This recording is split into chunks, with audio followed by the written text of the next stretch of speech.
ಮಹಾರಾಷ್ಟ್ರ ಸರ್ಕಾರ ರಚನೆ. ಎಸ್, ಮಹಾರಾಷ್ಟ್ರ ಸರ್ಕಾರ ರಚನೆ ವಿಚಾರವಾಗಿ ಉಂಟಾಗಿದ್ದಂತಹ ಬಿಕ್ಕಟ್ಟು ಬಗೆಹರಿದಿದೆ. ಬಿಜೆಪಿ ಕೋರ್ ಕಮಿಟಿ ಸಭೆಯಲ್ಲಿ ಸಿಎಂ ಹುದ್ದೆಗೆ ಫಡ್ನವೀಸ್ ಅವರನ್ನ ಸರ್ವಾನುಮತದಿಂದ ಆಯ್ಕೆ ಮಾಡಿದ್ದಾರೆ. ಶಾಸಕಾಂಗ ಪಕ್ಷದ ನಾಯಕರಾಗಿಯೂ ಕೂಡ ಫಡ್ನವೀಸ್ ಆಯ್ಕೆಯಾಗಿದ್ದಾರೆ. ಇನ್ನು ಹಂಗಾಮಿ ಸಿಎಂ ಏಕನಾಥ್ ಶಿಂದೆ, ಅಜಿತ್ ಪವಾರ್ ಜೊತೆಗೂಡಿ ರಾಜ್ಯಪಾಲರನ್ನ ಭೇಟಿ ಮಾಡಿದ್ರು. ಮುಖ್ಯಮಂತ್ರಿಯಾಗಿ ಫಡ್ನವೀಸ್ ಸರ್ಕಾರ ರಚಿಸಲು ಆಹ್ವಾನ ನೀಡಿ ಅಂತ ಕೋರಿದ್ರು. ಏಕನಾಥ್ ಶಿಂದೆ ಮತ್ತು ಅಜಿತ್ ಪವಾರ್ಗೆ ಡಿಸಿಎಂ ಹುದ್ದೆಯನ್ನ ಆಫರ್ ಮಾಡಿದ್ದಾರೆ. ಅದನ್ನು ಅವರು ಒಪ್ಕೊಂಡಿದ್ದಾರೆ ಅಂತ ಒಪ್ಕೊಂಡ್ರ. ನಾಳೆ ಮುಂಬೈನ ಆಜಾದ್ ಮೈದಾನದಲ್ಲಿ ತಗೋತಾರಂತೆ. ಪ್ರಧಾನಿ ಮೋದಿನೂ ಹೋಗ್ತಾರಂತೆ. ಸಿಕ್ಕಾಪಟ್ಟೆ ಜನ ಸೇರಿಸ್ಕೊತಾರೆ, ಅದ್ರೇನು ಅನುಮಾನ ಇಲ್ಲ. ಫಡ್ನವೀಸ್ ನಾಗ್ಪುರದಲ್ಲಿ ಜನನ ಆಗದವರು, ಬೇಸಿಕಲಿ RSS ಇಂದ ಕೆಲಸ ಸ್ಟಾರ್ಟ್ ಮಾಡಿದವರು. ಅತ್ಯಂತ ಚಿಕ್ಕ ವಯಸ್ಸಲ್ಲೇ ABVPಗೆ ಬಂದು ಭಾಳ ಕ್ವಿಕ್ಕಾಗಿ 26-27 ವರ್ಷಕ್ಕೆ ಮೇಯರ್ ಆಗಿಬಿಟ್ರು ನಾಗ್ಪುರದಲ್ಲೇ ಹೆಡ್ ಕ್ವಾರ್ಟರ್ಸ್ ಇರೋದು RSSದು. ಆಮೇಲೆ 4 ಸರಿ ಶಾಸಕರಾಗಿದ್ದಾರೆ.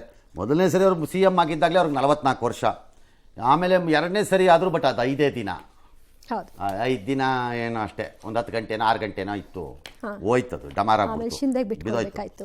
ಆಮೇಲೆ 3ನೇ ಬಾರಿ ಆಗ್ತಾರೆ ಅನ್ಕೊಂಡ್ರು, ಅವಾಗ ಏಕನಾಥ್ ಶಿಂದೆ ಆಗ್ಬಿಟ್ರು, ಇವರು DCM ಆಗ್ಬಿಟ್ರು.